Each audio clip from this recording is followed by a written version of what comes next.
Same thing, the chair.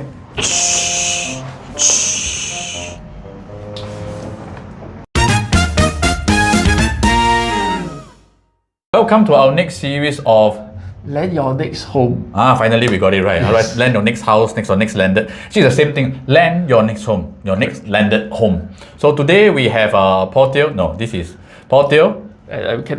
Okay, we bring to you years of experience. Ken is someone who has been in the a reputable architectural firm for many years, and he brings with you his architectural background and experience, comes to landed purchase and also redevelopment. And for me, I'm just a simple landed trader. You are a landed trader with 18 years of experience.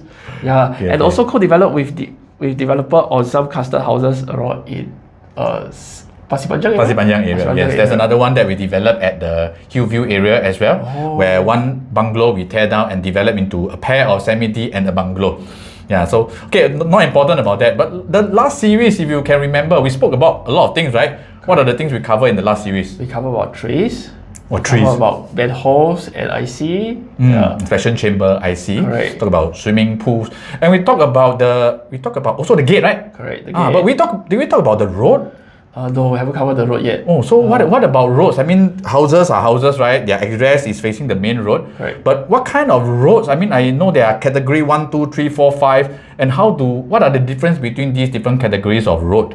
Correct. Okay, road categories is normally classified by SLA and LTA lah. SLA, Singapore Land Authority, and also URA. Land Transport Authorities, yeah. What about LTA? Land Transport Authority as well. So share with me more the different categories briefly. Correct. So what they classify this road is how busy is the road itself. So as the road numbers get smaller, right, to Cat 1, right, it means that the road is very busy. So how it affect your houses is that whether the road in front is getting busy or less busy. So Cat 1 is what kind of busiest road are Cat 1? It will be expressway. You got landed house with expressway? Don't have lah. Yeah, don't have. Don't have. Okay, Yeah. so let's say we start from level Cat 3 onwards. Yeah, Cat 2 to Cat 5 will be fall under our zone itself. Hey, the main Lornie Road itself, right? I know I used to market a house there. The main Lornie Road itself is actually a Cat 2, right? Most likely it's Cat 2 road. Cat 2. Wow, Cat 2, then you turn in. Wow, a bit challenging. If you miss the turn, then you cannot go home. Correct. Yeah, okay, but more preferred by buyers are generally on the Cat 3, Cat 4, Cat 5 road, right? It will be the Cat 5 road. Generally preferred by buyers with Cat 5 road because it's less busy. Essentially is less trouble by other people lah. Yeah, nobody will pass by your road except for your people that stay around the area.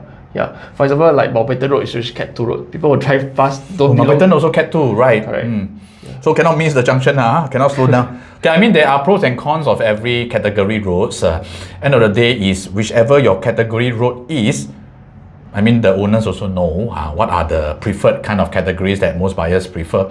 But use every challenges of every house to your advantage. If you as a buyer, I mean we learn how to identify the pros and the challenges, and we use that to determine the right pricing to offer for the house, which we will cover at the end of this video.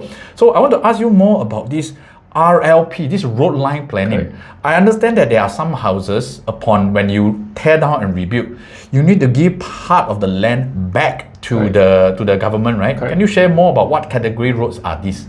Correct. So normally that one will tie with the previous one, the Cat 1, Cat 2, Cat 3 road. So the more busier, right, the more chances that the government will want to take back to expand the road wider. So expansion of the road will cover this under the road line plan. So that means that they have plans to expand the road to wider road so that to facilitate more cars going through the place itself. So with the road line plan, right, means that when the road line plan cut into your building, right, so both the seller must inform the buyers on this condition. It's important. Correct. So it's legal for you to inform the buyers on this condition. So as a buyer buying into a house, there are questions that you may want to ask the owners or maybe even the representing professional. Is this house affected by the road line planning? Correct. What category of road this is? Correct. So that because if let's say for example you buy into a category road that when you want to rebuild and you realize, wow, you have to set back a huge percentage of it, that means you're losing the land itself. Correct. So I'm sure that you want to be aware what you're buying before you're committing. Correct. Right or not, Ken? Correct. So how do we turn that to our advantage? So if you notice, last week I've been to Paul Teo's housing around at Koon Sing area. Koon Sing area is a very Koon Sing Road itself. Yeah, Koon Sing Road is a very popular road that actually has the road life plan along this area. So if you drive past the road, you'll find some of the areas are still 2-story. Yes, you're right. So although they are 2-story, but inside they are very well renovated and maintained. Yeah, how do they do that despite of the road life plan? Is that what they did is that they only do A&A to the place or A&A means additions and alteration on the house within the envelope itself. Correct. So they didn't tear out any walls and any columns that will really affect the place to constitute to a redevelopment, which the road life plan will come in to take away the land and surrender it back to the government itself. Wow, very, very interesting. I mean, we need to know how to work around, because landed itself, buying a landed is not just a science or maths. It's also an art that we need to learn all this. And it's an interesting journey to learn more about this, so that every house that you know how to maximize the potential. Because last week when we saw the house, you notice the neighborhoods are both very nice 2-story envelope. Correct. But what about the zoning itself? I mean, Ken, a lot of people ask this question, oh, what is the plot ratio here? What is the maximum allowable height? And what's the true difference between a landed zoning house and those who do not fall under a landed zone? Correct. In Singapore, there's this thing called the designated landed zone around in our area. So what does that mean is that those areas are protected by the rules to only build landed houses there. Only landed houses. Correct. There's also area where landed houses fall into the places where it's under plot ratio zone. Plot ratio zone. Correct. Which means that if a developer rich enough, they can buy, for example, a row of houses and redevelop them into a condominium. Yeah. Via doing that, right, you will... but I don't want... But if I'm not a funky buyer, right, I don't want my house or my neighbors to have condos, because... I mean, if I were to be buying a landed, as I'm buying a landed, right, I want my neighbors to be all landed neighbors.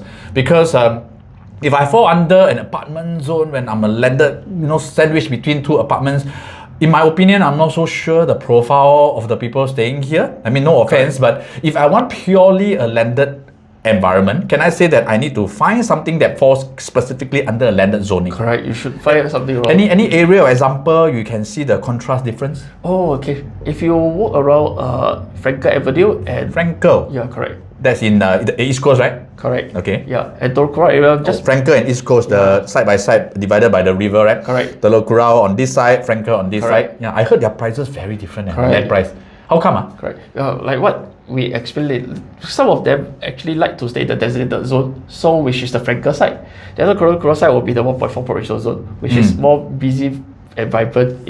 It attracts people that's more funky to it. Vibrant, they use the word vibrant. Yeah, okay, vibrant. More lively, more vibrant. Lively. So Frankel a bit more ulu, no, right? Yeah, it's just more preserve the area, and heritage. Yeah. Of course, the price difference, end of the day, because a huge difference. End of the day, we buy houses according to our own affordability. I mean, today, if I can afford a Frankel house in terms of the prestige, why not?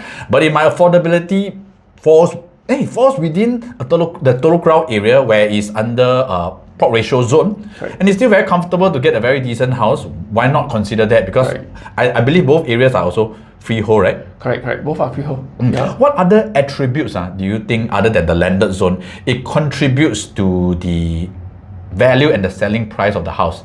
I heard a lot of buyers say I don't want to be facing cross junction, I don't want to have the number this, I don't want to be facing this religious site whatsoever. What are your thoughts? Correct. There's a lot of stuff more than that. There's sun orientation. Orientation. North south facing, all these things that will come into place in all those landed. So landed is always about the pros and cons on each side. So there's always pro, there's always con on each side. So as a group realtor, we will help you to use all these pros and cons to negotiate whatever we move through this area. I see. Correct. So what's the perfect house?